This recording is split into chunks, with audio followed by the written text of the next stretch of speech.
یہ اس زمانے کی بات ہے جبکہ میرے والد ہندوستان کے مشہور شہر اجین میں پولیس کے سرکل انسپکٹر تھے۔ پولیس کی ملازمت میں یوں بھی عجیب و غریب واقعات کا سامنا کرنا پڑتا ہے، لیکن جتنے عجیب واقعات سے والد صاحب میں اور ہمارا گھر دوچار ہوا، کم ہی لوگ ایسے واقعات سے گزرے ہوں گے۔ میرے والد کے ایک بہت بڑے اور گہرے دوست تھے جن کا نام سیٹھ بنسی لال تھا۔ بہت متمول، خوش ذوق، ہنس مکھ اور یار باش آدمی تھے۔ وہ اکثر ہمارے گھر آتے اور بیٹھک میں والد صاحب کے ساتھ گھنٹوں ادھر ادھر کی باتوں میں مشغول رہتے۔ پھر ایک ہفتہ ایسا گزرا جس میں سیٹھ بنسی لال ہمارے گھر حسب معمول آتے تو رہے، لیکن انہیں دیکھ کر حیرت سی ہونے لگی کیونکہ ان کی فطری زندہ دلی اور خوش مزاقی نہ جانے کہاں غائب ہو گئی تھی۔ پہلے پہل تو والد صاحب نے سرسری طور پر ان سے پریشانی کا سبب دریافت کیا، جسے وہ نہایت خوش اسلوبی سے ٹال گئے، لیکن جب کئی دن گزر گئے تو والد صاحب کو تشویش ہوئی اور انہوں نے معاملے کی کچھ زیادہ ہی کریت کی۔ آخرکار معلوم یہ ہوا کہ سیٹھ صاحب کی لڑکی سدھا، جو کہ بہت خوبصورت اور بہت خوش مزاج ہے، اس کے بارے میں ہندوؤں کا خیال ہے کہ وہ عورت کے روپ میں ناگن ہے۔ والد صاحب یہ بات سن کر ہنس دیے اور اسے لوگوں کی ضعیف الاعتقادی پر محمول کرنا چاہا، کیونکہ سدھا کو والد صاحب نے بارہا دیکھا تھا اور وہ اکثر ہمارے گھر آتی جاتی رہتی تھی۔ لیکن سیٹھ بنسی لال نے والد صاحب کو بتایا کہ انہوں نے سدھا کی پیدائش کے موقع پر جب اس کی جنم کنڈلی بنوائی تھی تو اس وقت پنڈتوں نے بھی اسے لڑکی کے روپ میں ناگن بتایا تھا، اور ساتھ ہی یہ بھی کہا تھا کہ اس کا کسی مرد سے بیاہ نہ ہو سکے گا۔ انہوں نے بتایا کہ وہ اور ان کی پتنی پنڈتوں کی اس پیش گوئی سے بہت پریشان تھے، اسی لیے وہ ہر سال دان پن بھی کرتے تھے، لیکن جیسے جیسے سدھا بڑی ہوتی چلی گئی، یہ بات نہ جانے کس طرح احمد آباد کے ہندو حلقے میں پھیلتی چلی گئی، اور آخرکار بات یہاں تک پہنچی کہ انہیں احمد آباد میں کاروبار بند کر کے اور آبائی مکان فروخت کر کے اجین کا رخ کرنا پڑا۔ یہاں کچھ دنوں تک تو بات دبی رہی، لیکن اب پھر اسی قسم کی افواہیں اڑنے لگی تھیں، اور اس لیے سیٹھ بنسی لال بہت پریشان تھے کہ اب کیا کریں اور کہاں جائیں۔ والد صاحب ان کی زبانی یہ تفصیلی حالات سن کر حیران رہ گئے، کیونکہ 1.5 سال پہلے جب وہ اجین میں سرکل انسپکٹر ہو کر آئے تھے، اس وقت سے ہی ان کے سیٹھ بنسی لال سے مراسم تھے، اور پھر یہ مراسم روز بروز گہرے ہوتے چلے گئے، لیکن سیٹھ بنسی لال نے کبھی ان واقعات کا ذکر نہیں کیا تھا اور نہ ہی والد صاحب نے اس قسم کی کوئی افواہ سنی تھی۔ والد صاحب نے پہلے تو انہیں بہت سمجھایا کہ اس وہم کو دل سے نکال دیں جس نے ان کے دن کا چین اور رات کی نیند حرام کر رکھی ہے۔ پھر والد نے ہنستے ہوئے ان سے کہا کہ ہمارے مسلمان ہونے کا سبب آڑے آئے گا، ورنہ سدھا کے لیے تو خود میرا بیٹا حاضر ہے۔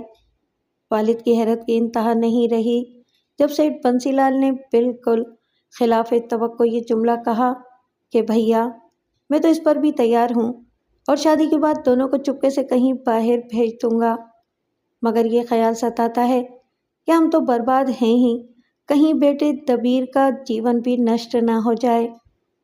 میرے والد کو چونکہ اس جواب کی توقع نہ تھی، اس لیے ان سے کوئی مناسب جواب نہ بن پڑا۔ چند لمحوں تک خاموش رہنے کے بعد والد نے ان سے سوال کیا کہ کیا وہ سدھا کے بارے میں پنڈتوں کی اس پیش گوئی کو واقعی صحیح سمجھتے ہیں؟ اس کا جواب سیٹھ بنسی لال نے اس بات میں دیا، میں اس زمانے میں گوالیار ہائی اسکول میں پڑھتا تھا اور سدھا بھی اجین مہیلا پاٹھ شالے کی طالبہ تھی، اس وقت وہ 12-14 برس کی رہی ہوگی۔ والد نے سیٹھ بنسی لال کی بات کا ذکر والدہ سے کیا تو انہوں نے مجھ سے شادی والی تجویز کی سخت مخالفت کی، اس لیے نہیں کہ سدھا انہیں پسند نہ تھی، بلکہ وہ تو اس سے اس قدر خوش تھیں اور اتنی محبت کرتی تھیں کہ کبھی پری بیٹا کے علاوہ اس کا نام نہ لیتیں، اور ہر تہوار کے موقع پر پری بٹیا کے لیے ایک قیمتی جوڑا اور مٹھائی ضرور بھجواتی رہتیں۔ سدھا بھی ان سے بے حد مانوس تھی اور ان کی چھوٹی موٹی خدمت کرنے کا موقع کبھی ہاتھ سے جانے نہ دیتی۔ مجھے ان باتوں کا کوئی علم نہ تھا، مگر چھٹی میں اجین آتا تو سدھا سے ملے بغیر چین نہ آتا، میں اس سے گفتگو کبھی نہ کر سکا۔ اس کی آنکھوں میں نہ جانے کیسی جوگنی سی تھی کہ میری زبان کبھی اس کے سامنے کھل نہ سکی۔ خاموش اسے تکتا رہتا اور وہ بھی میری آنکھوں میں آنکھیں ڈالے مسکراتی رہتی، مگر صرف ایسی ہی ملاقات کے لیے میں دن گنا کرتا کہ کب اتوار آئے، چھٹی ہو اور میں اجین پہنچوں۔ میں نہیں کہہ سکتا کہ اجین میں سانپوں کے کاٹنے کی وارداتیں بڑھ گئی تھیں یا سدا کے خیال سے میرے والد نے سانپ جھاڑنے کے منتر بھی سیکھے۔ اسی زمانے میں نے والد میں ایک عجیب سی تبدیلی یہ بھی محسوس کی کہ وہ روزانہ 7 بجے شام ٹہلنے کا بہانہ کر کے 1 گھنٹے کے لیے گھر سے نکل جاتے، سردی یا شام تک کا خیال نہ کرتے۔ اس معاملے میں بارہا والدہ سے لڑائی بھی ہوئی، مگر ان کے معمول میں فرق نہ آیا، اور جب دورے پر نہ ہوتے تو بھی اپنے وتیرے میں فرق نہ آنے دیتے۔ کچھ عرصے بعد جب ان کا تبادلہ جبل پور ہو گیا اور میں تعطیل میں وہاں پہنچا تو ایک مظاہرہ دیکھ کر ششدر رہ گیا۔ ملونی گنج میں ایک نوجوان ہندو عورت کو سانپ نے ڈس لیا تھا۔ جھاڑنے کے لیے میرے والد کو بلایا گیا، میں بھی ان کے ساتھ ہی وہاں پہنچا۔ عورت پر غنودگی طاری تھی اور منہ سے جھاگ نکل رہا تھا۔ کہا جاتا ہے کہ سانپ کے ڈسے کو چارپائی پر نہیں بیٹھنے دیتے، اس لیے اسے دری بچھا کر زمین پر ڈال دیا گیا تھا۔ کوئی عامل نیم کی تازہ پتیوں کی جھاڑو بنائے جنتر منتر پڑھ کر اسے پانی میں بھگو کر عورت کے چہرے پر چھڑک رہا تھا، مگر عورت کو ہوش نہ آیا۔ والد صاحب پہنچے تو عورت کو گھیرے ہوئے اس کے عزیز و اقارب نے خوش ہو کر شور مچایا، سرکل صاحب آ گئے، سرکل صاحب آ گئے، اب نلنی ضرور بچ جائے گی۔ لوگوں نے ہٹ کر والد صاحب کو راستہ دیا، اور جو ہی وہ کچھ پڑھتے ہوئے عورت کے سامنے پہنچے تو اس نے اٹھ کر بلسا لیا اور اٹھ کر بیٹھی اور پھر بے ہوش ہو کر لیٹ گئی۔ اب والد صاحب عقبی دروازے سے باہر نکلے جہاں خضرو گھاس کا میدان سا تھا، مٹھی میں 5 گولیاں دبائیں، ان پر کچھ پڑھ کر دم کیا اور میدان میں دور پھینک دیا۔ اندر آ کر انہوں نے مرغی کے 2 چوزے اور پان سے دودھ منگوایا۔ دودھ تو نہ مل سکا، البتہ چوزے لائے گئے۔ انہوں نے ایک چوزے کے پیٹ کے چند نرم پر اکھاڑے، شاید کھال بھی ذرا سی پھاڑ دی، اور چوزے کا وہی حصہ عورت کی گردن سے اس جگہ مس کیا جہاں سانپ کے دانتوں کا زخم تھا، پھر ہٹا کر چوزے کو جو ہی چھوڑا وہ پھڑ پھڑا کر مر گیا۔ میں حیرت سے یہ تماشا دیکھ رہا تھا، مگر اس وقت عقل ہی دنگ رہ گئی جب میں نے دیکھا کہ عقبی دروازے پر ایک ناگ پھن اٹھائے پھنکارے مار رہا ہے۔ یہ دہشتناک منظر دیکھ کر سب لوگ دور ہٹ گئے اور ناگ عورت کی جانب بڑھا۔ والد صاحب منتر پڑھ کر اس سے کچھ کہتے رہے۔ وہ عورت کے گرد چکر کاٹتا مگر اس کے قریب نہ جاتا تھا، بلکہ بار بار قریب پڑی ہوئی چرپائی کے سرانے رک جاتا۔ سب سے حیرت ناک بات یہ تھی کہ اس کے پھن سے 5 کوڑیاں اس طرح سے چپکی ہوئی تھیں گویا سریش لگا کر چپکا دی گئی ہوں۔ والد صاحب کچھ دیر سوچتے رہے، پھر انہوں نے عورت کو اٹھوا کر چرپائی پر ڈلوا دیا۔ اب سانپ چارپائی کے سرانے ٹھہر گیا، بار بار اپنا پھن اٹھاتا مگر پھر نیچا کر لیتا۔ اب والد صاحب کی نگاہ عورت کے لمبے اور کھلے ہوئے بالوں پر پڑی، اور ان کے کہنے پر ایک آدمی نے بڑھ کر عورت کے بال چرپائی سے نیچے لٹکا دیے۔ اب ناگ انہی بالوں کے سہارے چرپائی پر چڑھا اور اس نے اپنا منہ عورت کی گردن کے زخم پر لگا دیا۔ تقریباً 10 سیکنڈ بعد اس کے سر کی 2 کوڑیاں جدا ہو کر گر پڑیں۔ سانپ نے اپنا پھن ہٹایا اور قریبی بیٹھے والد صاحب کو دیکھا جو کچھ پڑھ رہے تھے۔ اب سانپ نے وہی عمل دہرایا اور دیکھتے ہی دیکھتے بقیہ 3 کوڑیاں بھی جدا ہو کر گر پڑیں۔ سانپ اسی راستے چرپائی سے اترا اور رینگتا ہوا دروازے سے باہر نکل کر لمبی گھاس میں غائب ہو گیا۔ جب وہ جا رہا تھا تو عورت اٹھ کر بیٹھ چکی تھی اور آنکھیں مل رہی تھی گویا گہری نیند سے جاگی ہو۔ جاتے ہوئے سانپ سے والد صاحب نے سختی سے کہا، اب ادھر کبھی نہ آنا ورنہ اچھا نہ ہوگا۔ اور میں یہ سوچتا رہا کہ والد صاحب سانپ سے اچھی طرح گفتگو کر رہے تھے جیسے وہ ان کی بات سمجھتا ہے۔ پھر والد نے پہلے کی طرح دوسرے چوزے کو بھی زخم سے مس کیا اور وہ نہ مرا تو لوگوں نے اطمینان کا سانس لیا اور ہم رخصت ہوئے۔ اس عجیب تجربے کے بعد مجھے بھی سانپوں سے متعلق علم حاصل کرنے کا شوق پیدا ہوا۔ میں نے والد سے ان کا عمل سیکھنے کی خواہش ظاہر کی، مگر انہوں نے مسکرا کر انکار کر دیا اور صرف اتنا کہا کہ تمہیں کوئی ضرورت نہیں ہے کہ خواہ یہ سفلی عمل سیکھو۔ پھر بھی کہیں ضرورت پڑ گئی تو؟ میں نے اصرار کیا، نہیں، خود تمہیں کوئی سانپ کبھی ڈسنے کی جرات نہ کر سکے گا۔ اتنا کہہ کر نہ جانے کیا سوچ کر وہ مسکرائے۔ مگر دوسروں کے لیے؟ میں ابھی اپنی بات ختم نہ کر پایا تھا کہ وہ ہنستے ہوئے بولے، کہیں تمہیں بھی سدھا کی فکر تو نہیں ہو گئی؟ ان کی اس بات پر میں نے شرما کا سر نیچے جھکا لیا۔ تو والد صاحب میرے راز سے باخبر ہیں، میں سوچتا رہا، مگر تعجب ہے کہ انہوں نے نہ کبھی اس کا ذکر کیا اور نہ ہی کبھی مجھے سیٹھ بنسی لال کے یہاں جانے یا سدھا سے ملنے سے روکا۔ سدھا؟ مگر سدھا مجھے اتنی اچھی کیوں لگتی ہے؟ میں خیالات میں گم ہو گیا۔ کبیر بیٹے، تم اجین نہیں جاؤ گے؟ اسی ماہ دیوالی ہے نا؟ تم جا رہے ہو تو اپنی پری بٹیا کا جوڑا تمہارے ہاتھ ہی بھجوا دوں، ورنہ پھر کسی اور کو بھیجوں۔ والدہ نے بات کا رخ موڑنا چاہا۔ کبیر کیوں نہ جائے گا؟ وہ تو دوڑ کر جائے گا، والد ہنستے ہوئے بولے، اور مجھے بلا وجہ خفت سی محسوس ہونے لگی۔ میں نہیں جاؤں گا، میں نے برا مانتے ہوئے والدہ سے کہا۔ ارے پگلے، میں تو یوں ہی کہہ رہا تھا، برا مان گیا کیا؟ تجھے تو ضرور جانا ہوگا، تیرے چاچا کا خط بھی آیا ہے، تجھے دیکھنے کو بلایا ہے۔ بنسی لال سے ہمارا بھی نمستے کہنا، اور یہ بھی کہہ دینا کہ ان کا کام قریب قریب ہو گیا ہے اور میں جلدی اطلاع دوں گا۔ وہ ایک ہی سانس میں کہہ گئے۔ میں اٹھ کر دوسرے کمرے میں چلا گیا اور اسی وقت والدہ کی آواز آئی، اے ہٹو، تمہیں بچوں سے ٹھٹا کرتے شرم نہیں آتی؟ خواہ بچے کی دل شکنی کرتی۔ دل شکنی تو تم کر رہی ہو جو بنسی لال کی بات نہیں مانتی۔ نہ بابا نہ، میرا بیٹا کوئی فالتو نہیں کہ جانتے بوجھتے آگ میں جھونک دوں۔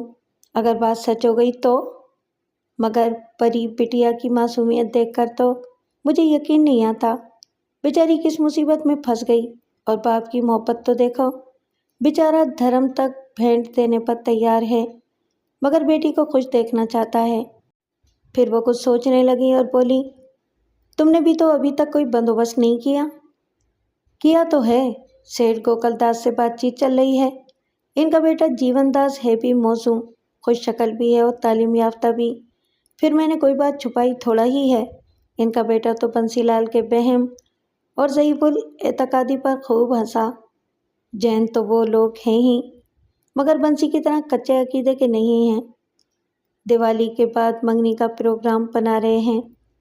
میری سمجھ میں پوری بات تو نہ آئی، مگر جیون داس کا نام سن کر میرے کلیجے پر سانپ لوٹنے لگے۔ اسے میں اچھی طرح جانتا تھا، وہ ذہین تو نہ تھا، کیونکہ اسکول میں ہمیشہ اس کے نمبر مجھ سے کم ہی رہے، مگر خوبصورت بہت تھا، اور شاید اسی لیے میں اس کا گرویدہ ہونے کے باوجود اس سے جلتا تھا۔ تو سدھا جیون داس سے بیائی جا رہی ہے، میں سوچنے لگا، مگر یہ میرا ذکر کیا تھا اور کس لیے تھا؟ سمجھ میں نہ آیا، اور نہ ہی میں نے کبھی پوچھنے کی جرات کی۔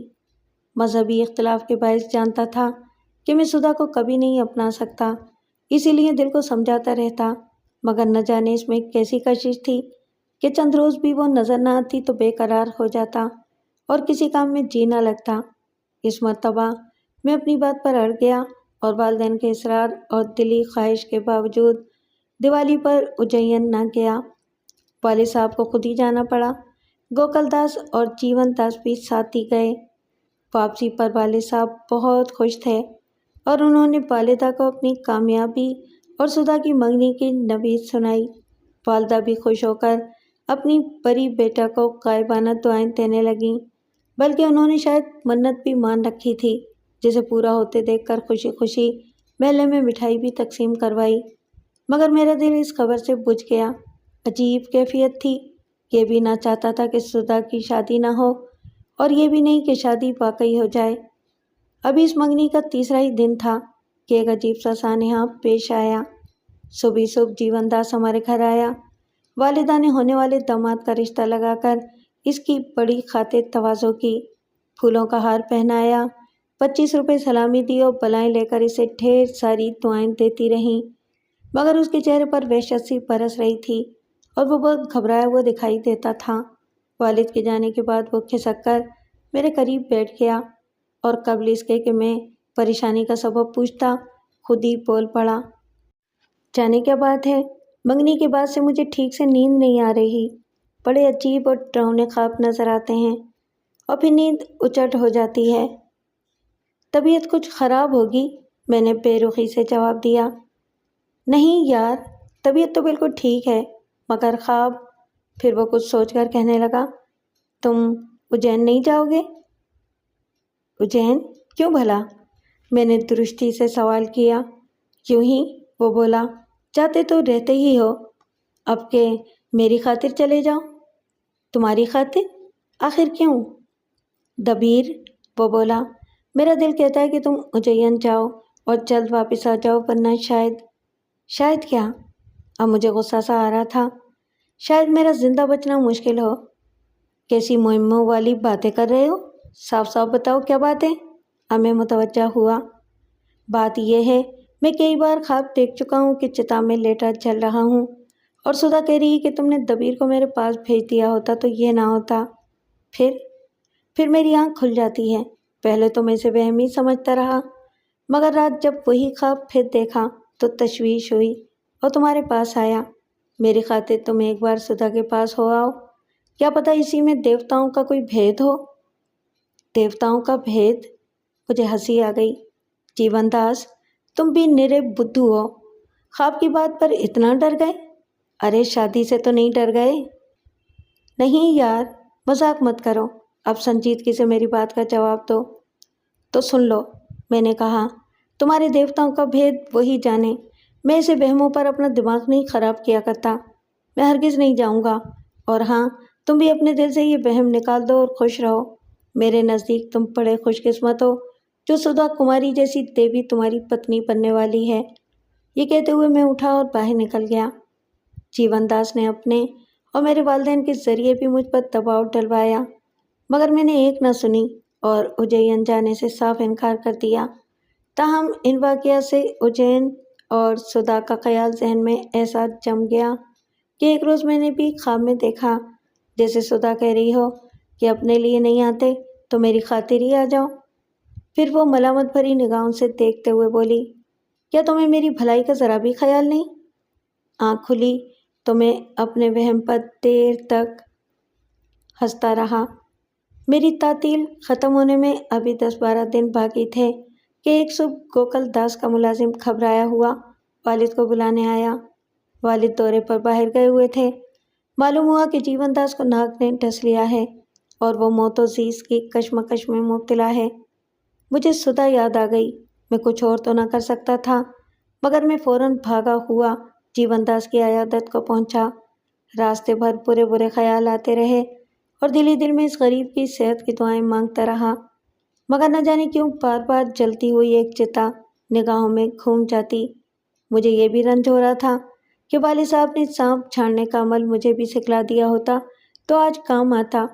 میں جب وہاں پہنچا تو دیکھا کہ 2-3 عامل یک کے بعد دیگرے زہر اتارنے کی کوششوں میں مصروف ہیں، مگر مریض پر کوئی اثر نہیں ہو رہا اور نیم بے ہوشی کے عالم میں اس کے منہ سے جھاگ نکل رہا ہے۔ والد صاحب کی عدم موجودگی کی خبر نے گوکل داس اور دیگر عزیزوں کو بالکل نڈھال کر دیا، اور وہ جوان بیٹے کی موت کے تصور سے ہی دھاڑیں مار مار کر رونے لگے۔ میں آگے بڑھا۔ میرے پہنچتے ہی جیون داس نے یوں آنکھیں کھولیں جیسے نشے میں ہو، میرا ہاتھ پکڑ لیا اور بائیں ہاتھ کی پشت پر غور سے کچھ تلاش کرتا رہا۔ پھر نا امید ہو کر میرا ہاتھ چھوڑ دیا اور اس کی آواز یوں نکلی جیسے کسی گہری قبر سے بول رہا ہو، دبیر، تم نے برا کیا جو اجین نہ گئے، پرنتو سکھ تم بھی نہ پاؤ گے۔ پھر اس نے ہاتھ اٹھایا اور بولا، اچھا، بچھڑنے سے پہلے جیون داس کو آشیرواد تو دے دو۔ پھر اس کا ہاتھ نیچے گرا اور من کا ڈھلک گیا۔ بے ہوشی کے بعد بھی وہ بولتا رہا اور سب لوگ دم بخود سن رہے تھے۔ انہیں اس کی باتوں پر حیرت تھی اور مجھ سے دریافت کرنے لگے کہ وہ ایسا کیوں کہہ رہا تھا، مگر سچی بات یہ ہے کہ میں خود حیران تھا، اور یہ تو سبھی جانتے تھے کہ وہ میرے اجین جانے پر مصر تھا، مگر اس نے بد دعا کیوں دی یہ خود میری سمجھ میں بھی نہ آیا۔ ہر طرف کوہرام مچ چکا تھا، میں بھی آپ دیتا تھا۔ جذبات کی رو میں نے اس کا داہنا ہاتھ اپنے ہاتھ میں جکڑ لیا اور بولا، جیون، مجھے معاف کرنا، میں نہ جانتا تھا کہ میرا اجین جانا اتنا ضروری ہے۔ پھر میری نگاہ اس کی ہتھیلی پر پڑی۔ اس کی زندگی کی لکیر 20-22 برس تک پہنچ کر اچانک ختم ہو گئی تھی۔ ایک فقیر نے جسے سانپ جھاڑنے میں ید طولہ حاصل تھا، کچھ دیر مزید کوشش کی، مگر ہزاروں روپے کا لالچ بھی موت کو ٹال نہ سکا اور سونے اور چاندی کے ڈھیر زندگی خریدنے میں ناکام رہے۔ پھر شام کے وقت جب مسان میں چتا کو آگ دکھائی گئی تو سوگوار مجمع کے ہمراہ میں بھی ایک جانب کھڑا کف افسوس مل رہا تھا اور دھوئیں کے مرغولوں کو تک رہا تھا۔ آگ تیز ہوئی، لکڑیاں چٹخیں اور لاش اکڑ کر کچھ سی گئی۔ اس وقت میں نے اپنی بائیں جانب ایک سایہ سا محسوس کیا اور کان میں آواز آئی، تم نے میری جیون کی ذرا تو فکر کی ہوتی۔ میں نے مڑ کر دیکھا، وہاں کوئی بھی تو نہ تھا، مگر مجھے ایسا لگا جیسے میں نے سدھا کی جھلک سی دیکھی ہو اور جیسے اسی نے ہنس کر یہ بات کہی ہو۔ 2 دن بعد والد واپس آئے اور انہوں نے سنا تو پچھتا کر رہ گئے، مگر سانپ کا متر سکھلانے والی بات انہوں نے پھر وہی کہہ کر ٹال دی کہ تمہیں اس کی ضرورت نہیں پڑے گی۔ تعطیل ختم ہونے سے 2 دن پہلے ہی پڑھائی کا بہانہ کر کے میں گوالیار کے لیے روانہ ہوا اور چپکے سے اجین پہنچ گیا۔ والدین کو اس کا کوئی علم نہ تھا۔ بنسی لال کو جیون داس کی موت کا سخت صدمہ تھا اور وہ بے حد اداس تھے۔ سدھا میں نے کوئی خاص فرق محسوس نہ کیا، سوائے اس کے کہ اس کی آنکھوں کی چمک جیسے کچھ اور بڑھ گئی تھی اور جسم کا لوچ بھی غیر معمولی محسوس ہوتا تھا۔ تنہائی کے کئی مواقع ملے، میں نے چاہا بھی کہ اپنے اور جیون داس کے خوابوں کا ذکر چھیڑوں، مگر حسب سابق زبان نہ کھل سکی۔ میں اسے تکتا رہا اور وہ میری آنکھوں میں آنکھیں ڈالے مسکراتی رہی۔ 2 روز بعد جب میں نے جانے کا ارادہ کیا تو بنسی لال نے 2-1 روز اور رکنے پر اصرار کیا۔ سدھا کی مسکراتی ہوئی نگاہیں بھی جیسے تائید کر رہی تھیں، میرا رضامند ہو گیا۔ میں نے دیکھا کہ سدھا کے چہرے پر مسرت کی ایک لہر دوڑ گئی۔ وہ اٹھی، میرا ہول ڈال گھسیٹتی ہوئی اس کمرے میں لے گئی جہاں میرا بستر ہوتا تھا اور پلنگ پر بستر لگانے لگی۔ میں بنسی لال کے برابر ضرور بیٹھا تھا، لیکن نہ جانے کون سی پراسرار قوت مجھے اتنا بے حیا بنائے ہوئے تھی کہ میں ایک ٹک سدھا کو دیکھے جا رہا تھا اور اس درجہ منہمک تھا کہ احساس تک نہ ہوا کہ کب چاچی آئیں اور چاچا بنسی لال کو بلا کر لے گئیں۔ وہ تو اس وقت ہوش آیا جب چاچا دوبارہ کمرے میں داخل ہوئے۔ اب ان کی پیشانی پر تشویش کے آثار تھے۔ آتے ہی انہوں نے سدھا کو مخاطب کیا، بیٹی سدھا، بھیا کا بستر باندھ دے، انہیں جانا ہی پڑے گا۔ سدھا نے مڑ کر دیکھا اور حیرت سے پوچھا، کیوں؟ پڑھائی کا نقصان ہوگا نا؟ پھر مجھ سے بولے، بیٹا اپنی پڑھائی کا حرج نہ کرو، اب جاؤ اور اگلے ہفتے پھر آ جانا۔ ان کی اس بات پر مجھے سخت شرمندگی ہوئی کہ انہوں نے میری دیدہ دلیری اور گستاخی نگاہ کا برا مانا، اور میں بغیر کسی رد و قط کے فوراً روانگی کے لیے اٹھ کھڑا ہوا۔ سدھا نے بستر وہیں چھوڑا اور سیدھی اپنی ماں کے پاس چلی گئی۔ میں ابھی بستر پر لیٹ ہی رہا تھا کہ چاچی آئیں اور بنسی لال پر بگڑنے لگیں کہ تم نے سہولت سے سمجھا دیا ہوتا، بلا وجہ لڑکے کا دل کیوں توڑ دیا؟ نہیں چاچی، ایسی تو کوئی بات نہیں ہے، میں نے کہا۔ نہیں بیٹا، میں خود سوچ رہا ہوں تم برا ضرور مان گئے ہوگے۔ پھر اپنی بیوی کو مخاطب کرتے ہوئے بولے، میں نے سوچا تھا کہ بعد میں سمجھا کر منا لوں گا۔ سدھا یہیں تھی نا، اس کارن نہیں بتا سکا۔ بات یہ ہے بیٹا کہ انہوں نے رکتے ہوئے کہا، کل ناگ پنچمی ہے۔ ناگ پنچمی ہے تو کیا ہوا؟ میں نے تعجب سے پوچھا۔ کچھ نہیں، بات یہ ہے تم چلے جاؤ، انہوں نے رکتے ہوئے کہا، تمہارا جانا ہی اچھا ہے۔ پتا جی، یہ نہیں جائیں گے، سدھا نے کمرے میں داخل ہوتے ہوئے کہا اور بستر پر گھسیٹ کر پھر کھولنا شروع کر دیا۔ بنسی لال اور ان کی بیوی ہکا بکا رہ گئے اور میں نے محسوس کیا جیسے وہ اس سے کچھ ڈر رہے ہوں۔ اچھا بیٹا، جیسے تیری اچھا، بنسی لال بولے اور پھر مجھ سے کہا، بیٹا میری بات کا برا نہ ماننا۔ پھر دونوں اٹھے اور گھر کے اندر چلے گئے۔ میں سدھا کی مترنم آواز پھر سننا چاہتا تھا، مگر اس نے صرف نگاہ اٹھا کر دیکھا، مسکرائی اور پھر کام میں لگ گئی۔ میں نے کئی بار کوشش کی کہ کچھ بولوں، مگر زبان کھل نہ سکی اور حیرت سے اسے میں تکتا رہا۔ دوسرے دن سدھا کہیں دکھائی نہ دی۔ ناگ پنچمی کے سبب صبح سے ہر طرف بین کی آواز گونجنے لگی تھی اور گلی کوچوں میں جھولیاں اور سانپ کی پٹاریاں لٹکائے ہوئے گیروے کپڑوں والے سپیرے ہر طرف بھیک مانگتے پھر رہے تھے۔ ہندو مرد، عورتیں اور بچے اور گلی کوچوں میں جھولیاں اور سانپ کی پٹاریاں لٹکائے ہوئے گیروے کپڑوں والے سپیرے ہر طرف بھیک مانگتے پھر رہے تھے۔ ہندو مرد، عورتیں اور بچے گھروں کے سامنے انہیں رکوا کر بین سنتے، اپنے ناگ دیوتا کے درشن کرتے اور انہیں دان دیتے۔ گھر گھر پکوان تلے جا رہے تھے اور خوشیاں منائی جا رہی تھیں، مگر عجیب بات تھی کہ بنسی لال کی کوٹھی کے سامنے ہر سپیرا جھجک جاتا اور میری کوشش اور ترغیب کے باوجود وہاں ٹھہرنے یا بین بجانے پر آمادہ نہ ہوتا۔ تنا بیٹھے بیٹھے میں بھی گھبرا سا گیا اور دوپہر کے بعد شہر کی سیر کے لیے نکل گیا۔ شہر سے باہر بڑے تالاب کے کنارے ناگ پنچمی کا میلہ لگا ہوا تھا۔ رنگ برنگے کپڑے پہنے مردوں اور عورتوں کی ٹولیاں جگہ جگہ سپیروں کو گھیرے ہوئے تھیں، دکانیں سجی ہوئی تھیں، جھولے اور ہنڈولے گھوم رہے تھے اور ہر جانب خوشی اور مسرت کا دور دورہ تھا۔ ایک جگہ بہت بڑا ہجوم دیکھ کر میں بھی رک گیا۔ دریافت کرنے پر معلوم ہوا کہ کوئی عجیب قسم کا بڑا سا ناگ ہے جسے لوگ تعجب سے دیکھ رہے ہیں۔ میں بھیڑ کو چیرتا ہوا آگے بڑھنے لگا تو بوڑھے سپیرے نے اچانک بین بند کر دی، پھر کان کھڑے کیے اور ہوا میں کچھ سونگھنے لگا۔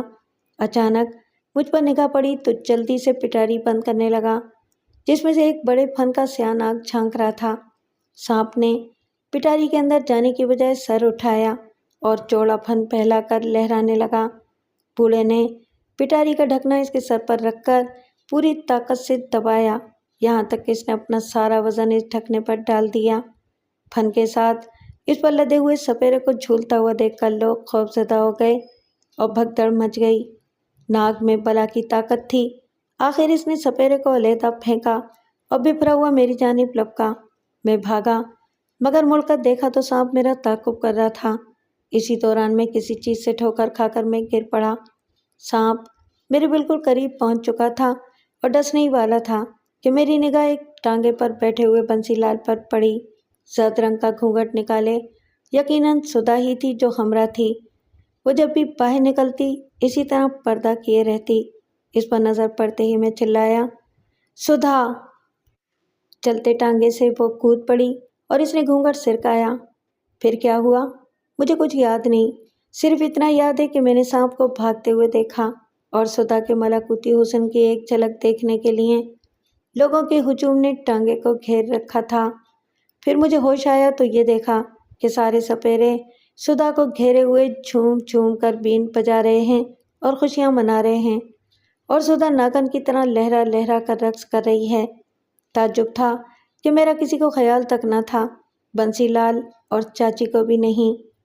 میں اپنی جگہ سے اٹھا اور سدھا کی طرف بڑھا۔ اتنے ہجوم میں اس کا رقص مجھے ناگوار گزر رہا تھا۔ میں نے اسے آواز دی، ہاتھ پکڑ کر جھنجھوڑا، مگر وہ گویا اپنے ہوش ہی میں نہ تھی۔ بنسی لال اور چاچی پر نگاہ پڑی تو وہ رو رہے تھے۔ مجھے غصہ آ گیا اور میں نے گھسیٹ کر سدھا کو ٹانگے پر ڈال دیا۔ بوڑھے سپیرے کے اشارے پر سپیروں نے بین بند کر دی اور ٹانگا روانہ ہو گیا۔ گھر پہنچ کر سدھا کو اس کے بستر پر لٹا دیا گیا۔ اب وہ بے ہوش تھی۔ چاچا بنسی لال نے روتے ہوئے معذرت کی، بیٹا ہمیں معاف کرنا، صرف اسی لیے ہم تجھے نہ روکنا چاہتے تھے۔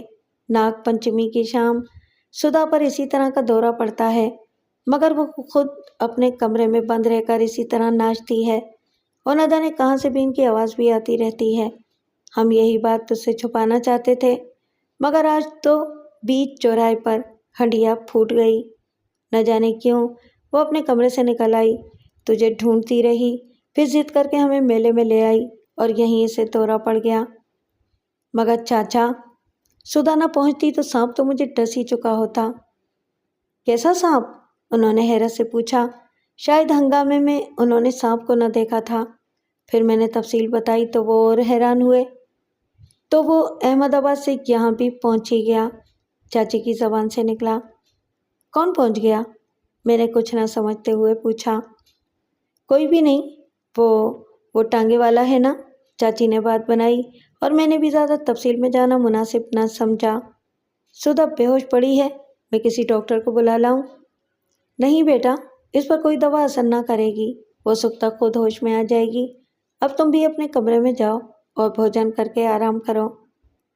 بھوجن کی ضرورت نہیں ہے چاچا، مجھے بھوک نہیں ہے، یہ کہتے ہوئے میں باہر متانے میں آ گیا۔ میں لیٹا ہوا سدھا کی پراسرار بیماری اور شخصیت کے بارے میں سوچتا رہا، پھر نیند آ گئی۔ آدھی رات کے لگ بھگ بین کی ہلکی سی آواز سن کر میری آنکھ کھلی۔ آواز زنان خانے کی سمت سے آ رہی تھی۔ مزید معلومات حاصل کرنے کے شوق میں نے سارے آداب اور لحاظ کو بالائے طاق رکھا اور راہداری سے گزر کر سدھا کے کمرے کی جانب بڑھا۔ بین کی آواز وہیں سے آ رہی تھی۔ دروازہ کھلا ہوا تھا اور کمرے میں ہلکی کرمزی رنگ کی روشنی پھیلی ہوئی تھی۔ میں نے دروازے کی اوٹ سے جھانکا۔ ایک خوبصورت تخت پر شاہی لباس میں ایک بوڑھا بیٹھا ہوا کچھ سوچ رہا تھا۔ اس کے سامنے ہاتھ جوڑے سدھا کھڑی تھی۔ کچھ اور لوگ بھی ادھر ادھر تمکنت کے ساتھ بیٹھے ہوئے تھے۔ منظر کچھ ایسا تھا گویا دربار ہو یا کوئی عدالت ہو۔ پھر بوڑھے نے اشارہ کیا اور لوگ اٹھ کر وہاں سے جانے لگے، مگر میں یہ دیکھ کر حیران رہ گیا کہ دروازے سے کوئی آدمی برآمد نہ ہوتا، بلکہ سرسراتے ہوئے سانپ نکلتے اور اندھیرے لان میں غائب ہو جاتے۔ یہ عجیب منظر دیکھ کر میں ڈر گیا اور الٹے پاؤں واپسی کا ارادہ کر ہی رہا تھا کہ کمرے میں بوڑھے کی کپ کپاتی ہوئی آواز گونجی۔ پتری، تجھے اس کی آگیا نہیں مل سکتی۔ تیرے جنم کے سمے تیرے ماتا پتا نے منتا مانی تھی کہ تجھے شیشناگ کی داسی بنائیں گے۔ دیوتاؤں نے بھیٹ سویکار کر لی اور اسی سمے سے کشتری ناگ تیری رکھوالی کر رہا ہے۔ تیرے ماتا پتا جانتے ہیں تو لاکھ اپائے کر کوئی منش تجھے خاک نہیں لگا سکتا، اور کسی نے ایسی کوشش کی بھی تو شیشناگ کے بس سے بچ نہیں سکتا جو تیری آتما میں رچ گیا ہے۔ پر مہاراج، دان تو میرے ماتا پتا نے کیا ہے، میرا کیا دوش ہے؟ سدھا کی آواز آئی۔ مورکھ کنیا، یہ مت بھول کہ بالک ماتا پتا ہی کا پھل ہے، جسے کسی نہ کسی پرکار ان کے کرموں کا پھل بھی بھوگنا ہی پڑتا ہے۔ تیرے ماتا پتا بھی اپنے بڑوں کے کرموں کے کارن دکھی ہیں، اور ان کے بڑے بھی اپنے بڑوں کے کرم کا یہ چکر اس جگ کے انت تک یوں ہی چلتا رہے گا۔ تو کیا منش کا کوئی ادھیکار نہیں کہ اپنے بھاگیہ بدل لے؟ ہے اور آوش ہے۔ کرم میں بڑی شکتی ہے، پرنتو اس کے وشے میں اتنی کٹھنائیاں آتی ہیں کہ کم لوگ ہی انہیں سہار پاتے ہیں۔ زیادہ وہی ہوتے ہیں جو تھک ہار کر کال بھاونا سے ہار مان لیتے ہیں، اور یوں بھاگیہ کا لکھا پورا ہوتا ہے۔ مہاراج، مجھے آگیا دیں کہ میں اپنے کرم کی شکتی کو آزما سکوں۔ پتری، تجھے سدا سے آگیا ہے، پرنتو ہوگا کچھ نہیں۔ پھر بھی میں تجھے یہ وچن دیتا ہوں کہ تیرا پریمی شیشناگ کے کرودھ سے سدا بچا رہے گا کہ تو اس کام میں بے بس ہے۔ دھنیہ واد مہاراج، داسی کو آپ سے ایسی ہی آشا تھی۔ اس کے بعد کمرے میں سرسراہٹ سی محسوس ہوئی، جیسے کوئی چلنے کے لیے اٹھا ہو۔ اب میرا وہاں ٹھہرنا نامناسب تھا، اس لیے دبے پاؤں اپنے کمرے میں واپس آ گیا۔ ان عجیب و غریب واقعات کے بعد نیند تو کیا آتی، بستر پر کروٹیں بدلتا رہا اور ان پر غور کرتا رہا۔ ذہن میں بار بار یہ سوال آتا کہ سدھا کا پریمی کون ہے، اور پھر والد صاحب کی بات یاد آ جاتی تو یہ خیال کر کے شرما جاتا کہ وہ میں ہی تو نہیں ہوں، مگر پھر اس نے کچھ اس کا اظہار کیوں نہ کیا، اور پھر اس خیال کو ذہن سے نکالنے کی کوشش کرتا رہا۔ ناگ پنچمی کے واقعے نے جہاں سدھا کے حسن کی تشہیر کی، وہیں اس کے ناگن ہونے کا چرچا بھی زبان زدے خاص و عام ہو گیا۔ ان حالات میں وہاں بنسی لال کا قیام مناسب نہ رہا۔ مجبوراً بیچارے نے سب کچھ اونے پونے بیچ کر بمبئی کی راہ لی کہ بڑا شہر ہے جہاں کوئی کسی کے ماضی کو نہیں جانتا اور نہ ہی کسی کو یہ جاننے کی فرصت ہے۔ وہاں انہوں نے اپنا نام بھی تبدیل کر دیا اور کشن پرساد کے نام سے کاروبار شروع کیا۔ پہلے تو میں نے سدھا کے بچھڑنے کی پرواہ تک نہ کی، شاید اس عمر میں اس کے نتائج کا ادراک تک نہ تھا، مگر جب وہ لوگ واقعی ترک وطن کر گئے اور دن گزرنے لگے تو زندگی میں ایک عجیب سا خلا اور بے کیفی محسوس ہونے لگی۔ دل بہلانے کے لیے اپنے جوتش کے شوق کو پورا کرنے لگا۔ جھانسی کے ایک جوگی سے، جس سے چند موزوں نکات پہلے بھی سیکھ چکا تھا، اور زندگی کی ریکھاؤں کا خاصا مطالعہ کر چکا تھا۔ اسے ایک بار پھر ریکھاؤں کا علم سیکھنا چاہا، مگر اس کام میں دل نہ لگا۔ اسی زمانے میں گوالیار کے ایک پنڈت کا شورا ہوا، جسے اسٹیٹ نے صرف اس لیے ملازم رکھا تھا کہ وہ سانپ جھاڑنے کا عجیب و غریب منتر جانتا تھا۔ اسے ایک اسٹیٹ کار بھی اسی مقصد کے لیے ملی ہوئی تھی کہ جہاں کہیں واردات ہو وہ بآسانی پہنچ سکے۔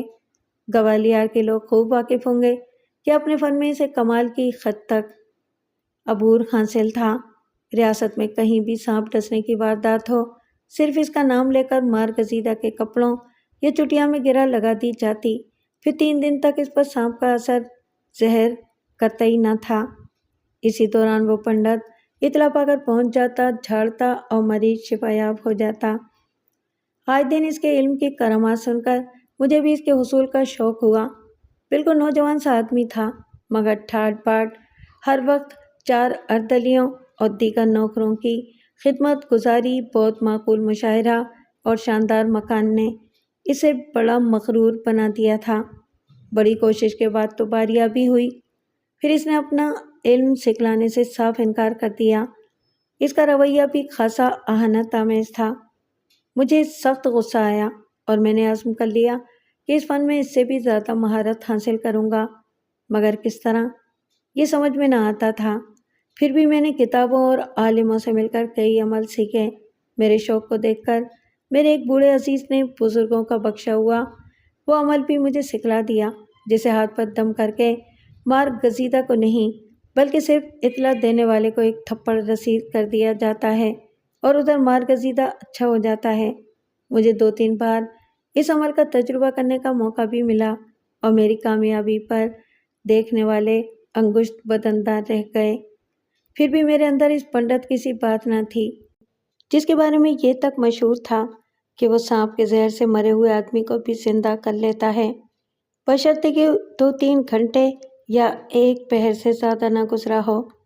میں نے بارہا بمبئی جانے کا ارادہ کیا، مگر کچھ تو مصروفیات مانے رہیں اور کچھ اس بات سے ڈرتا رہا کہ والدین کو علم ہوا تو خفا نہ ہو جائیں۔ اسی زمانے میں والد صاحب کے پاس سدھا کی شادی کا دعوت نامہ پہنچا۔ والد ساگر میں تعینات تھے۔ انہوں نے خوشی خوشی شرکت کی تیاری کی اور مجھے گوالیار لکھا کہ فوراً پہنچوں۔ بیاہ سے 2 روز پہلے ہم بمبئی پہنچ گئے۔ بنسی لال نے مدارات کی، گھر کے فرد کی حیثیت سے ہر معاملے میں والد کو پیش رکھا اور سمدھیانے والوں کے استفسار پر بڑے فخر سے یہی بتایا کہ وہ سدھا کے کاکا ہیں اور گھر کے سب سے بڑے وہی ہیں۔ سدھا البتہ کچھ مغموم اور فکر مند سی دکھائی دیتی تھی، پھر بھی مجھ سے نگاہ ملتی تو اس کی مسکراہٹ عود کر آتی اور چہرہ کھل اٹھتا۔ والدہ نے اس کی تعلیم کے بارے میں پوچھا تو معلوم ہوا کہ وہ اپنی تعلیم ختم کر چکی ہے اور کسی ادارے میں رقص کی تعلیم لے رہی ہے، خاص طور سے سپیرا ناچ میں بڑا کمال حاصل کیا ہے۔ نیز اسے ناچ سے اتنا شغف ہے کہ اکثر رات کو بھی کمرہ بند کر کے رقص کرتی رہتی ہے۔ اس انکشاف پر میں نے دیکھا کہ والد صاحب کے چہرے پر تشویش کے تاثر ابھر آئے اور انہوں نے پوچھا، کمرے میں وہ تنہا ہوتی ہے یا کوئی اور بھی ہوتا ہے؟ یہ سوال مجھے برا سا لگا اور یقیناً بنسی لال کو بھی برا لگا ہوگا، مگر انہوں نے نرمی سے بس اتنا ہی کہا، کسی اور کو تو ہم نے نہیں دیکھا، پھر کمرہ بند بھی تو ہوتا ہے۔ اس گفتگو کی نزاکت کا احساس ہوتے ہی والدہ نے فوراً بات کا رخ موڑ دیا اور سمجھانے والوں کے بارے میں سوالات کرنے لگیں۔ معلوم ہوا کہ بمبئی ہی کا ایک ساہوکار خاندان ہے جسے لڑکی سے زیادہ بنسی لال کی دولت سے دلچسپی ہے، جس کی تنہا وارث سدھا ہے۔ پھر پری بیٹا کو کیوں جھونک رہے ہو؟ ایسی ہی بھاری لگتی ہے تو مجھے دے دو، پال لوں گی، والدہ نے ناگواری سے کہا۔ تم سے یہی آشا ہے دیدی، پر تم نہیں جانتی کہ کتنی مشکل سے رشتہ ملا ہے۔ ویسے لڑکا اچھا ہے، وہ لالچی نہیں لگتا، بنسی لال بولے۔ والدہ کچھ کہنا چاہتی تھیں کہ سدھا آ گئی اور وہ خاموش ہو گئیں۔ اسی رات ایک عجیب واقعہ پیش آیا۔ آدھی رات کے لگ بھگ جب سب لوگ گہری نیند میں تھے، اچانک میری آنکھ کھلی۔ میں نے دیکھا کہ کمرہ بند ہے اور سدھا میرے پلنگ کے قریب کھڑی میرے ہاتھ کو اپنے ہاتھوں میں جکڑے ہوئے ہے۔ استحجاب، مسرت اور خوف و رسوائی کے ملے جلے احساسات سے میں پسینہ پسینہ ہو گیا۔ بمشکل میری زبان سے نکلا، سدھا تم؟ ہاں، یہ میں ہوں۔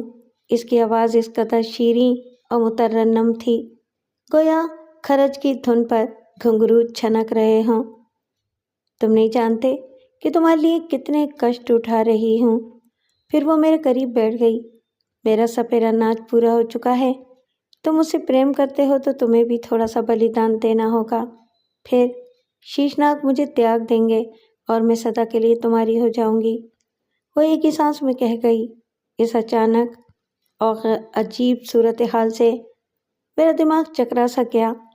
سمجھ ہی میں نہ آیا کہ آخر معاملہ کیا ہے، اور مجھ سے کوئی جواب نہ بن پڑا۔ مجھے خاموش دیکھ کر وہ پھر بولی، سچ سچ بتاؤ، کیا تم مجھ سے پریم نہیں کرتے؟ میں نے ڈرتے ڈرتے حامی بھری، جیسے کسی بہت بڑے گناہ کا ارتکاب کر رہا ہوں۔ اور حقیقت بھی یہی ہے کہ میری محبت جتنی شدید تھی اتنی ہی پاکیزہ و بے لوث بھی تھی۔ میری حامی پر خوشی سے اس کی آنکھیں چمک اٹھیں۔ تو سنو، اب وقت آ چکا ہے کہ تم اپنی محبت کا ثبوت دو اور فوراً نیل گری کی پہاڑیوں پر چلے جاؤ۔ کیوں؟ میری زبان سے نکلا، یہ تمہیں ہوشنگ آباد پہنچتے ہی معلوم ہو جائے گا۔ مگر پرسوں تو تمہارا بیاہ ہے۔ بیاہ؟ وہ حقارت سے بولی، میرا بیاہ تمہارے سوا کسی اور سے نہیں ہو سکتا۔ اس کی اس بات سے میرا کلیجہ ہاتھ بھر کا ہو گیا۔ مسرت سے آنسو نکل پڑے اور جذبات سے مغلوب کپ کپاتی ہوئی آواز میں میری زبان سے نکلا، سچ؟ ہاں، اتنا ہی سچ جیسے میں تمہارے سامنے کھڑی ہوں۔ اس نے میرا بایاں ہاتھ تھاما اور اس کی پشت پر ایک بوسہ ثبت کر دیا۔ عجیب سی لذت تھی، سارے جسم میں سنسنی کی ایک لہر سی دوڑ گئی۔ پھر اس نے پیار سے میرے گلے میں باہیں ڈال دی اور مجھے نزدیک تر کر لیا۔ سرمستی اور نشے کے عالم میں میری آنکھیں بند ہونے لگیں۔ وہ میرے اوپر جھکی مگر پھر چونک کر مجھ سے دور کھڑی ہو گئی۔ آہ! ابھی غضب ہو جاتا۔ وہ گھبرا سی گئی اور میرے اس ہاتھ کو غور سے دیکھنے لگی جس پر اس نے اپنے لبوں کی مہر لگائی تھی۔ پھر پوچھا، تمہاری طبیعت تو ٹھیک ہے نا؟ مجھ پر غنودگی سی طاری ہو رہی تھی۔ وہ پریشان ہونے لگی، پھر تیزی سے دروازہ کھول کر باہر لان پر بھاگتی دکھائی دی۔ کچھ دیر بعد میری آنکھ کھلی تو سدھا کا حسین چہرہ نظر آیا۔ اس کے ہاتھ میں چند پتیاں تھیں اور وہ میرے ہاتھ پر جھکی ہوئی انہیں مل رہی تھی۔ مجھے ہوش میں آتا دیکھ کر وہ خوش ہو گئی اور بولی، تمہاری طبیعت بگڑ گئی ہے، اس لیے ابھی نہ صحیح 2-1 روز کے بعد نیل گری چلے جانا، مگر جانا ضرور۔ مگر والد صاحب؟ ہاں ہاں، میں جانتی ہوں، تمہیں ان سے ڈرنے کی ضرورت نہیں ہے، میں انہیں رضامند کر لوں گی۔ پھر وہ دیر تک میرے پاس بیٹھی باتیں کرتی رہی۔ میں خوف زدہ تھا کیونکہ برابر ہی کے کمرے میں میرے والدین اور چند دوسرے مہمان بھی سو رہے تھے، مگر سدھا کو گویا ان کا احساس تک نہ تھا۔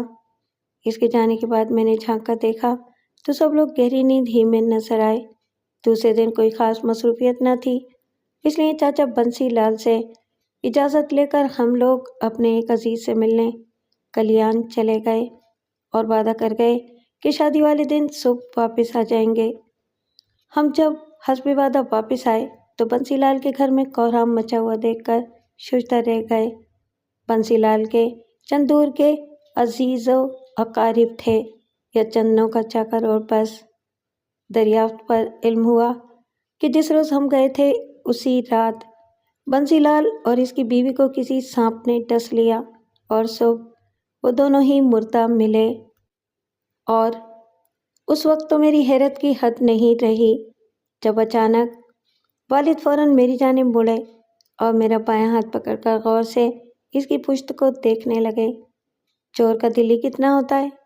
میرا دل زور زور سے دھڑکنے لگا اور یہ سوچ کر ندامت سی ہونے لگی کہ شاید انہوں نے سدھا کو میرے ہاتھ کا بوسہ لیتے دیکھ لیا ہے۔ پھر انہوں نے میرا ہاتھ چھوڑ دیا اور پلٹ کر نوکروں سے پوچھا، لاشیں کہاں ہیں؟ وہ تو کل ہی جلا دی گئیں، بنسی لال کے ہونے والے داماد نے جواب دیا۔ وہی اب گھر کا مکھیا بنا ہوا تھا۔ ارے کمبختو، ہمیں تو بلوا لیا ہوتا، پتہ کسی کو معلوم ہی نہ تھا، انتظار ہی کر لیا ہوتا۔ خیر اللہ کی مرضی یہی تھی، والد صاحب بولے اور خاموش ہو گئے۔ مگر والدہ نے فوراً پوچھا، پری بٹیا کہاں ہیں؟ کون؟ بنسی لال کے داماد نے نہ سمجھتے ہوئے پوچھا۔ ارے سدھا کماری اور کون؟ والدہ بولی۔ وہ تو ہمارے گھر ہے، ماتا جی وہیں لے گئی ہیں۔ ہم سیدھے وہاں پہنچے، مگر اس کے ہونے والے سسرالیوں نے ہمیں سدھا سے ملنے کا کوئی موقع نہ دیا۔ وہ اس المناک سانحے کے باوجود پروگرام کے مطابق اسی شام بیاہ رچانے کی تیاریاں کر رہے تھے۔ عذر یہ تھا کہ جو ہونا تھا ہو چکا، اور پھر پنڈتوں کے کہنے کے مطابق یہ شبھ لگن تھا۔ مگر ہم لوگ خوب جانتے تھے کہ یہ سب تو بہانہ ہے۔ بلی کے بھاگوں چھینکا ٹوٹا، اور سدھا بلا شرکت غیر سیٹھ بنسی لال کی تمام جائیداد کی وارث تھی۔ اس لیے یہ لوگ دیر کر کے اس سونے کی چڑیا کو ہاتھ سے نکل جانے کا موقع نہ دینا چاہتے تھے۔ بیاہ کی تیاریاں شروع ہو چکی تھیں۔ دولہا اشنان کے لیے غسل خانے میں گیا، اور پھر اس وقت کہرام مچ گیا جب دروازہ توڑ کر اسے باہر نکالا گیا۔ موری کے راستے داخل ہو کر کوئی ناگ اسے بھی ڈس گیا تھا۔ ہم لوگ بیاہ منڈل میں انتظار کر رہے تھے۔ پنڈت ہون سنبھالے بھونری پھیرنے کی تیاری میں مصروف تھے کہ گھر سے آہو بکا کی آوازیں بلند ہوئیں۔ دوسرے مہمانوں کی طرح ہم بھی بھاگ کر دولہا کے قریب پہنچے جو بے ہوش تھا۔ والد صاحب نے سب کو علیحدہ ہٹوایا اور بتایا کہ وہ سانپ جھاڑنے کا منتر جانتے ہیں، اس لیے انہیں راستہ دیا جائے تاکہ وہ عمل کر سکیں۔ لوگوں کو امید بندھی اور سب نے ہٹ کر جکات دے دی۔ والد نے جیب سے کوڑیاں نکالی، ان پر دم کیا اور پھر غسل خانے کے قریب جا کر چار دیواری کے باہر پھینک دیں۔ پھر اطمینان سے آ کر بے ہوش دولہا کے سرانے بیٹھ گئے اور کچھ پڑھنے لگے۔ ابھی 5 منٹ بھی نہ گزرے ہوں گے کہ عروسی لباس پہنے اور بال بکھرائے سدھا دیوانہ وار بھاگتی ہوئی آئی اور لوگوں کو دھکیلتی اور ہٹاتی ہوئی دولہا کی طرف بڑھی۔ والد صاحب کی نگاہ پڑی تو وہ چونک گئے۔ دولہا سے اس کی یہ والہانہ محبت دیکھ کر مجھے صدمہ ہوا، اور مجھ میں وہ منظر دیکھنے کی تاب نہ رہی۔ میں باہر جانے کے لیے مڑا ہی تھا کہ والد صاحب نے میرا ہاتھ پکڑ لیا اور بولے، دبیر آگے بڑھو اور سدھا کو سنبھالو، وہ اپنے ہوش میں نہیں ہے۔ مجھے کوفت ہو رہی تھی مگر دل پر جبر کر کے آگے بڑھا۔ سدھا لاش کے گرد چکر کاٹ رہی تھی، اس کی آنکھیں چڑھی ہوئی تھیں اور وہ اپنے آپے میں نہ تھی، نہ اسے پردے کا خیال تھا نہ تن بدن کا ہوش۔ عجیب سا منظر تھا۔ دیکھنے والے اس کے غم اور دولہا سے اس کی محبت کو دیکھ کر دھاڑیں مار مار کر رو رہے تھے۔ والد نے پھر مجھے آواز دی، جلدی کرو بیٹے، ورنہ اس کے جسم پر لباس کا ایک تار بھی نہ رہ جائے گا۔ اس حالت میں اسے ہاتھ لگاتے ہوئے حجاب سا محسوس ہو رہا تھا، مگر مان میری نگاہ اس کے ماتھے پر پڑی۔ جھومر کے عین اوپر 5 کوڑیاں چپکی ہوئی تھیں، اور اب مجھے کوئی تذبذب نہ ہوا۔ سدھا ہوش میں آؤ، میں نے تہکمانہ لہجے میں کہا۔ دوسرے ہی لمحے اس کے ماتھے کی 2 کوڑیاں جدا ہو کر گر پڑیں۔ ادھر بے ہوش دولہا کے منہ سے جھاگ نکلنے لگے۔ سدھا کو گرتا ہوا دیکھ کر میں آگے بڑھا اور دونوں ہاتھوں سے اسے سہارا دیا۔ فوراً بقیہ 3 کوڑیاں بھی اس کے ماتھے سے جدا ہو گئیں۔ چھچری سی لے کر سدھا ہوش میں آ گئی۔ بھرے مجمع میں مجھے اس طرح سنبھالے دیکھ کر اور اپنی عریانی محسوس کر کے اس کے چہرے پر حیا کی سرخی دوڑ گئی۔ جلدی سے اس نے اپنا آنچل سنبھالا اور گھبرا کر اندر بھاگ گئی۔ دولہا کے چہرے کا رنگ نیلا پڑتا جا رہا تھا، اور ادھر والد صاحب بیٹھے نہ جانے کس سوچ میں مستغرق تھے۔ چہرے پر ایک رنگ آتا اور ایک جاتا۔ پھر انہوں نے کوئی فیصلہ کر لیا۔ کوڑیاں چن کر جیب میں ڈالی، میری طرف بڑھے، پھر میرا ہاتھ پکڑ کر دیکھنے لگے۔ میں شرمندہ سا ہو گیا۔ پھر انہوں نے ایک نظر دولہا پر ڈالی اور مجھے لیے ہوئے باہر نکل گئے۔ لوگوں نے پوچھا تو بولے کہ کسی ایسے سانپ نے ڈسا ہے جس کا منتر میرے پاس نہیں ہے۔ ہم سدھا کو اپنے ساتھ لانا چاہتے تھے، مگر اس کے لالچی سسرالیوں نے رشتہ نہ ہونے کے باوجود رشتہ لگا لیا اور اسے کہیں غائب کر دیا۔ ہم لوگ تو یوں بھی مسلمان تھے اور اپنا کوئی استحقاق ثابت نہ کر سکتے تھے، اس لیے بے نیل و مرام واپس لوٹ آئے۔ والدہ کو سدھا کی فکر تھی کہ نہ جانے اس غریب پر کیا گزرے، مگر والد نہ جانے کیوں مطمئن تھے اور وہ مستقل والدہ کو تسلی دیتے اور یہی کہتے کہ سدھا کے بارے میں تو فکر ہی نہ کرو، اس کی حفاظت کے لیے اور بھی طاقتیں ہیں، مگر تفصیل انہوں نے کبھی نہ بتائی۔ بمبئی سے واپس آتے ہوئے ٹرین میں میری نگاہ اپنے ہاتھ پر پڑی تو 2 سرخ لکیریں سی دکھائی دیں۔ پھر جو میں نے غور کیا تو وہ جیسے ہونٹوں کے نشانات تھے۔ صبح تک ان میں نیلاہٹ سی آ گئی اور پھر وہ بالکل واضح ہو گئے۔ میں انہیں دیکھ کر بہت گھبرایا اور چپکے ڈاکٹروں سے علاج کرواتا رہا۔ گھر میں رہتا تو ہر وقت ہاتھ پر رومال لپیٹے رہتا۔ والدہ پوچھتی تو بہانہ بنا دیتا کہ داد ہو گیا ہے، لیکن والد نے کبھی نہ پوچھا۔ وہ رومال لپٹا ہوا دیکھتے تو صرف مسکرا دیتے اور بس، اور میں جھینپ کر رہ جاتا۔ اسی لیے کوشش کرتا تھا کہ ان کا سامنا نہ ہونے پائے۔ اسی رازداری اور پریشانی کے سبب میں سدھا سے اپنا نیل گری والا وعدہ بھی بھول گیا تھا۔ پھر ایک روز خود بخود اس کے اسباب پیدا ہو گئے۔ اس زمانے میں سرما کی تعطیل گزارنے والدین کے پاس ساگر آیا ہوا تھا۔ ایک روز فوجی بیرک سے ایک آدمی والد صاحب کو بلانے آیا کہ وہ چل کر ایک مار گزیدہ کا زہر اتار دیں۔ والد صاحب فوراً اس کے ساتھ روانہ ہو گئے، لیکن 15-20 منٹ بعد ہی الٹے پاؤں واپس آئے۔ پریشانی ان کے بشرے سے مترشح تھی۔ ڈھونڈتے ہوئے سیدھے میرے پاس آئے اور کہنے لگے کہ جلدی سے تیار ہو جاؤ اور میرے ساتھ چلو۔ کہاں؟ ایک آدمی کو سانپ نے کاٹا ہے اور وہ جام طلب ہے۔ اپنے مجرب عمل کے مطابق مجھے فوراً ہی ہاتھ پر دم کر کے انہیں تھپڑ رسید کرنا تھا، اور ایسا نہ کرتا تو میرا عمل برباد ہو جاتا یا اتنا کبھی اثر نہ رہتا، کیونکہ اس کی شرط ہی یہی تھی کہ کسی کے لیے انکار نہ کیا جائے اور پہلے ہی مخبر کو تھپڑ رسید کیا جائے، خواہ وہ کوئی ہو۔ مگر یہاں تو معاملہ ہی اور تھا۔ والد صاحب کو میرے اس عمل کا قطعی علم نہ تھا، اور پھر میں انہیں تھپڑ کیوں کر لگاتا؟ اس لیے سخت الجھن میں تھا کہ والد صاحب نے دوبارہ کہا، سوچ کیا رہے ہو؟ جلدی کرو ورنہ وہ دم توڑ دے گا۔ اس کی حالت تو یوں ہی غیر ہو رہی تھی۔ مجبوراً میں نے اپنے عمل کی تاثیر کی قربانی دینی گوارا کی اور انہیں تفصیل بتا کر افسوس کا اظہار کیا کہ اب میرے عمل میں پہلی جیسی تاثیر نہ رہے گی۔ اس کی اب فکر ہی نہ کرو، وہ بولے۔ پھر میرا ہاتھ پکڑ کر ہاتھ پر لپٹا ہوا رومال سرکا دیا اور خوش ہو کر بولے، آہا کیسی صاف مہر ہے، دونوں لب بالکل واضح ابھرے ہوئے ہیں۔ گھبرا کر میں نے ہاتھ کھینچ لیا اور وہ ہنسنے لگے۔ پھر بولے، اچھا اب اٹھو بھی، دیر نہ کرو۔ مگر میں کیا کروں گا؟ میرا عمل تو ختم ہو چکا۔ ارے بابا تم چلو تو صحیح، تمہارے پاس تو اب ایسا عمل ہے جو کبھی ختم ہی نہ ہوگا۔ پھر ہم روانہ ہونے کے لیے ٹانگے میں بیٹھے تو وہ تاسف آمیز لہجے میں بولے، میرا عمل البتہ ختم ہو چکا، مجھے علم نہ تھا کہ ایسا ہوگا، مگر کر بھی کیا سکتا تھا؟ یا تو سدھا کو بچاتا یا اس کے دولہا کو۔ سدھا کے نام پر میں چونکا، تاہم پاس ادب سے چپ ہی رہا۔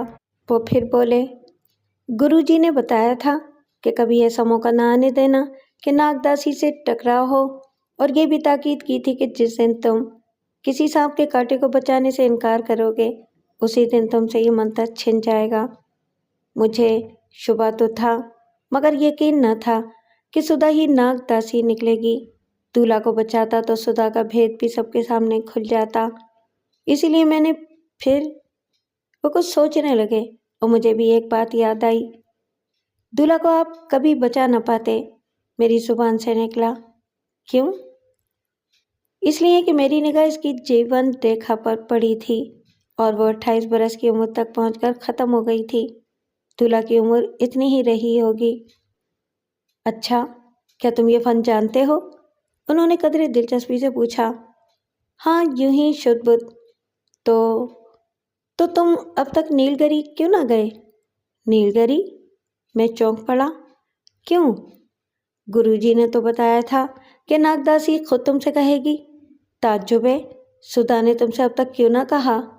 اب کچھ چھپانا فضول تھا، اس لیے میں نے ساری رویداد بلا کم و کاست انہیں سنا دی۔ پھر تم دیر بالکل نہ کرو اور آج ہی نیل کر ہی نکل جاؤ۔ ہم مریض کے پاس پہنچے تو کوہرام مچا ہوا تھا۔ معلوم ہوا کہ مریض دم توڑ چکا ہے۔ والد صاحب آگے بڑھے، اس کی نبض ٹٹولی، پھر مجھے مخاطب کیا۔ ابھی جان باقی ہے، نبض بہت دھیمی ہے اور رک رک کر جھٹکوں کے ساتھ چل رہی ہے۔ تو میرے پاس آؤ اور اپنا مہر والا ہاتھ اس کے لبوں سے مس کر دو۔ اور پڑھوں کیا؟ میں نے جلدی سے پوچھا۔ کچھ نہیں، بس اب جلدی کرو۔ میں نے بڑھ کر ان کی ہدایت پر عمل کیا اور دیکھتے ہی دیکھتے چند سیکنڈ کے اندر مریض کا سانس بحال ہو گیا۔ پھر 2 منٹ بھی نہ گزرے ہوں گے کہ وہ اٹھ کر بیٹھ گیا۔ عارضی طور پر میرے ہاتھ کا نشان البتہ کچھ زیادہ نیلگوں ہو گیا تھا۔ عزیز و احباب میں خوشی کا غلغلہ بلند ہوا۔ والد صاحب کی جے جے کار مچی اور مسرت کے آنسو بہاتی ہوئی عورتوں نے اپنے اپنے گہنے اتار اتار کر نذرانے کرنے چاہے، مگر والد نے یہ کہہ کر انکار کر دیا کہ اگر جان بچانے کی ایک پائی بھی معاوضہ لے لیا جائے تو پھر عمل میں اثر باقی نہیں رہتا۔ اس دن تو نہیں، البتہ دوسرے روز میں نیل گری کے لیے روانہ ہو گیا۔ والد صاحب کی تاکید کے مطابق والدہ سے ذکر نہیں کیا گیا۔ ہوشنگ آباد پر گاڑی رکی تو گیروے لباس میں صاحب کی 2 پٹاریاں لٹکائے اور پین سنبھالے ایک بوڑھا سپیرا ڈبے میں داخل ہوا۔ وہ وہیں ایک طرف فرش پر بیٹھ گیا، مگر گاڑی روانہ بھی نہ ہونے پائی تھی کہ وہ کچھ بے چین سا ہو کر فضا میں ادھر ادھر کچھ سونگھنے کی کوشش کرنے لگا۔ گاڑی روانہ ہوئی تو اس کی نگاہیں ڈبے میں موجود ہر مسافر کا بغور جائزہ لے رہی تھیں۔ میں اس کی حرکات و سکنات کو بغور دیکھ رہا تھا اور اسے پہچاننے کی کوشش کر رہا تھا۔ محسوس ہوتا تھا گویا پہلے بھی اسے دیکھ چکا ہوں۔ جو ہی اس کی نگاہیں مجھ سے ٹکرائیں، وہ چونک سا پڑا اور آنکھیں ٹھہرائے ہوئے غور سے مجھے دیکھنے لگا۔ پھر سارے مسافروں کو نظر انداز کرتا ہوا میرے پاس آیا اور مجھ سے ماچس طلب کی۔ اب میں نے پہچانا یہ سپیرا وہی تھا جس کے سانپ نے ناگ پنچمی کے میلے میں میرا تعاقب کیا تھا۔ میں ڈر گیا اور جیب سے ماچس نکالتے ہوئے دور رکھی ہوئی سانپ کی پٹاری کی طرف نگاہ اٹھ گئی، مگر اس میں کوئی حرکت نظر نہ آئی تو اطمینان ہوا۔ میں نے جو ہی بائیں ہاتھ سے ماچس بڑھائی، بوڑھے نے میرا ہاتھ پکڑ لیا۔ اس کی نگاہیں نشان پر پڑیں اور فوراً ہی بولا، بالک، مجھے تجھ سے کچھ باتیں کرنی ہیں۔